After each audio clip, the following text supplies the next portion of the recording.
అన్నమాట గేజ్ పుల్ల ఇది లాగి ఇంజిన్ ఆయిల్ కరెక్ట్గా ఉందో చూసుకోవాలి. ఓకే, ఇంజిన్ ఆయిల్ అయితే సరిపడా ఉంది, తగ్గే పని లేదనమాట. లాగిన తర్వాత ఇంటి దగ్గర మళ్ళీ దీంట్లో పెట్టేయాలి. ఆ గేజ్ చూసినప్పుడు తగ్గింది అనుకుంటే ఇక్కడ ఉంటుంది మూత, దీన్ని తీసి ఓపెన్ చేసి. ఫ్రెండ్స్ అందరికీ హాయ్ ఫ్రెండ్స్. మనం కార్ స్టార్ట్ చేసే ముందు మెయిన్ చెక్ చేసుకోవాల్సింది ఏంటంటే బ్రేక్ ఆయిల్, తర్వాత కూలెంట్ ఆయిల్, పవర్ ఆయిల్, తర్వాత ఇంజిన్ ఆయిల్ గేజ్ ఉందా లేదా, తర్వాత వైపర్లో వాటర్ ఏం చెక్ చేసుకోవాలి. అలా చెక్ చేసుకోకుండా మనం కారు నడిపామనుకోండి ఫ్రెండ్స్, కారు నడిపామంటే ఇంజిన్ ఆయిల్ లేకపోయినా, ఇంజిన్ ఆయిల్ లేనప్పుడు ఇంజిన్ పట్టేస్తుంది. తర్వాత బ్రేక్ ఆయిల్ లేకపోయినా బ్రేకులు పడవు, అది ఇబ్బంది. తర్వాత కూలెంట్ వాటర్ లేకపోయినా కానీ హెడ్ గ్యాస్కెట్ కొట్టేస్తుంది, అది ఇబ్బంది. సో ఇలాంటి జరిగితే కాబట్టి మనం ముందు ఈ బానెట్ లేపి అది చెక్ చేసుకున్న తర్వాత కార్ అనేది స్టార్ట్ చేసుకోవాలి. మనం బయటికి ఎడగానే వెళ్ళొచ్చు. ఈ విధానం చేస్తే మన డ్రైవింగ్లో మన కారు మన సేఫ్ ఉంటుంది. ఇంజిన్ కానీ, బ్రేక్ ఆయిల్ కానీ, పవర్ ఆయిల్ కానీ, కూలెంట్ ఆయిల్ కానీ చూసుకోవాలి. ఈ చెక్ చేసుకోకుండా అనేది డ్రైవింగ్ అనేది చేయకూడదు అనమాట. మెయిన్ స్టార్ట్ చేసే ముందు చెక్ చేసుకోవాలి. ఫ్రెండ్స్ ఎలా చూడాలి ఏంటి అనేది మీకు వీడియో ద్వారా చూపిస్తారనమాట. ఇంకెందుకు ఆలస్యం, వీడియోలోకి వెళ్ళిపోదాం.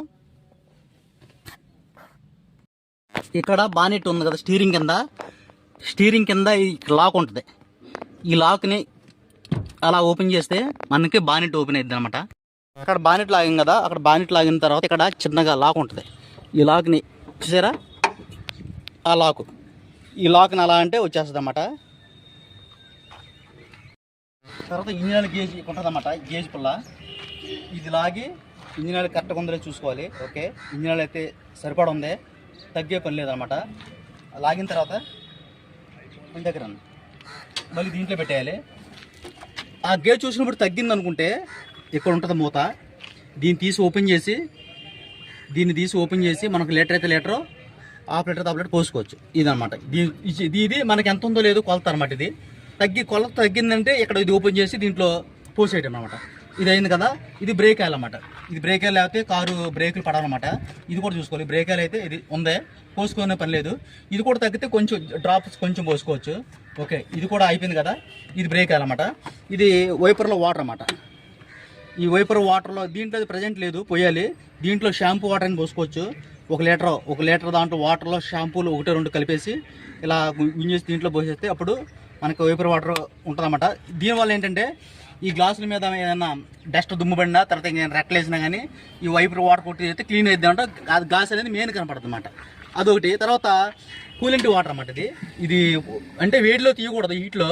ఇప్పుడు హీట్ లేదు కాబట్టి తీస్తున్నా. కూలెంట్ వాటర్ పోయాలంటే ఇక్కడ దీన్ని తీసేసి ఇక్కడ దీంట్లో పోసేస్తే డబ్బాలో కూలెంట్ వాటర్ మనకి రేటర్లో పోసుకుంటే ఇంజిన్ అనేది చాలా కూల్ అయ్యేది. ఏసీ కూడా బాగుంటుంది అన్నమాట. ఏసీ కూడా కూలింగ్ వస్తుంది అన్నమాట. ఇది పోతే రేటర్లోకి కూలెంట్ వాటర్లోకి చూసుకోవాలి. ఓకే, ఇది కూడా ఉన్నాయి, పోయే అవసరం లేదు. తగ్గితే కనుక ఇలా పోయాలి, ఇది చూసుకోవాలి. ఈ మెయిన్ అనమాట. తర్వాత ఇంజిన్ ఆయిల్ చెప్పాను కదా, ఇంజిన్ ఆయిల్ బాగా బ్లాక్ వచ్చిన మార్చుకోవాలనుకుంటే ఇంజిన్ ఆయిల్ ఇక్కడ పోసుకోవాలి. మార్చుకున్న తర్వాత ఇది ఇంజిన్ ఆయిల్ ఫిల్టర్ అనమాట. ఇంజిన్ ఆయిల్తో పాటు ఇంజిన్ ఆయిల్ ఫిల్టర్ కూడా ఇక్కడ మార్చుకోవచ్చు. అది ఇంజిన్ ఆయిల్ 4000 కిలోమీటర్లకన్నా 5000 కిలోమీటర్లకన్నా ఇంజిన్ ఆయిల్ అనేది చేంజింగ్ ఉంటుంది అనమాట. ఆ చేంజ్ అప్పుడు ఇక్కడ ఫిల్టర్ కూడా మార్చుకోవచ్చు. ఇలా చేస్తే మన కారు మన సేఫ్ ఉంటుంది అనమాట. డ్రైవింగ్లో అనేది మన కారు మనకు పర్ఫెక్ట్గా ఉంటుంది.